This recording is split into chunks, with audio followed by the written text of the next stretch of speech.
హరే శ్రీనివాస భజన మండలి ఒంటిమిట్ట దేవాలయంలో ప్రోగ్రాం, గురువుగారికి సన్మానం.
నారాయణాచార్యుల వారి శిష్యురాళ్ళు వీళ్ళంతా ఆయనకు సన్మానం చేస్తున్నారు.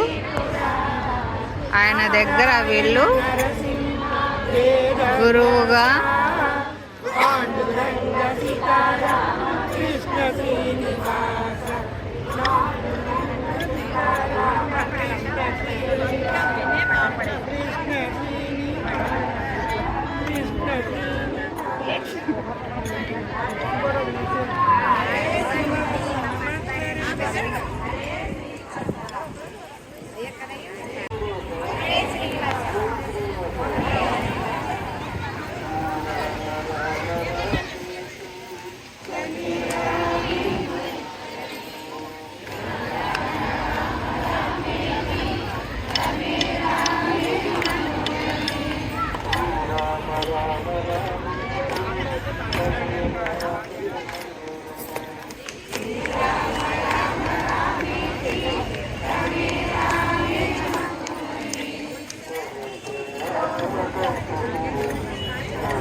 ముఖ్యంగా తల్లిదండ్రుల యొక్క ఆశీర్వాద బలం శ్రీరామచంద్ర చూడండి ఫ్రెండ్స్, గురువు గారిని సత్కరించుకోవడానికి ఒంటిమిట్ట దేవాలయంలో ఇంతమంది స్టూడెంట్స్ వచ్చి ఈ గురువు గారిని సత్కరించుకుంటున్నారు.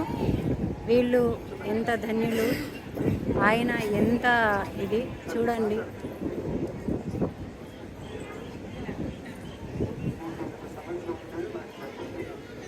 ఆయన దగ్గర వీళ్ళంతా భజన నేర్చుకున్నారంట.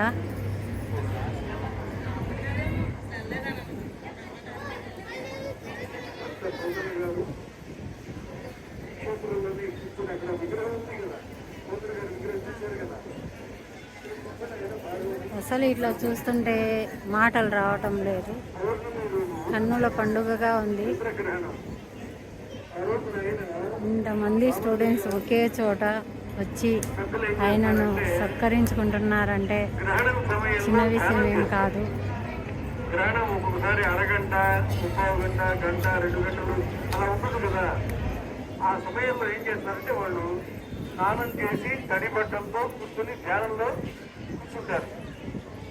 ఆ గ్రహణం సమయం అంతా ధ్యానం చేస్తారు. అది అయిన తర్వాత మళ్ళీ స్నానం చేస్తారు. కాబట్టి అలాగా, ఎందుకంటే ఆ గ్రహణ సమయంలో కనుక ధ్యానం చేస్తే చక్కగా సిద్ధిస్తుంది అనేటువంటిది ఒక సంప్రదాయం ఉంది, నమ్మకం ఉంది. పోతన్న గారు ఒక పౌర్ణమి రోజున ఈ క్షేత్రంలో స్నానం చేసి తడిబట్టలతో పరమేశ్వరుడిని ధ్యానిస్తూ కూర్చున్నాడు. జాగ్రత్తగా వినాలి. ఎవరి గురించి ధ్యానిస్తున్నారు? ఆయన పరమేశ్వరుడి గురించి ధ్యానిస్తున్నారు. ఆ ధ్యాన సమయంలో ఆయనకి రామచంద్రమూర్తి సాక్షాత్కరించారు.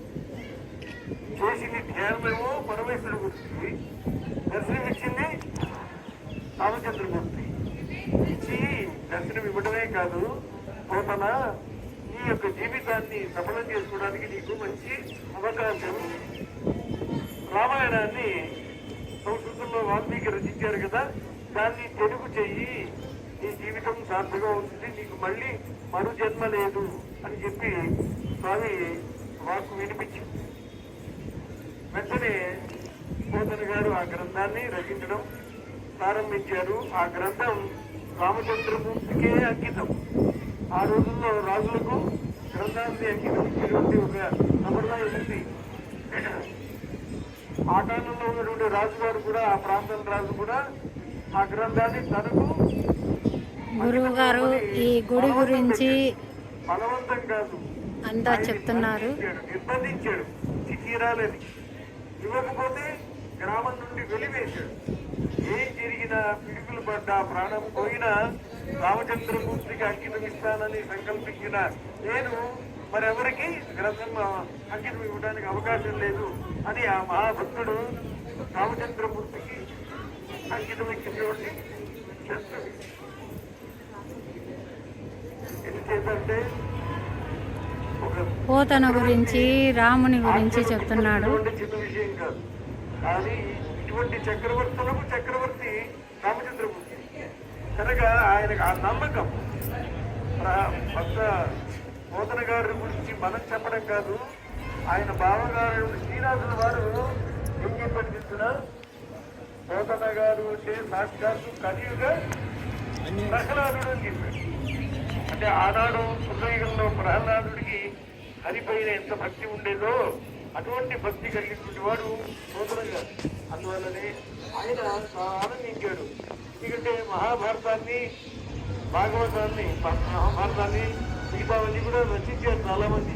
కానీ నా కోసం రామాయణాన్ని ఎవరు రచించడానికి ఊరుకోలేదు, భాగవతాన్ని అని చెప్పి ఆయన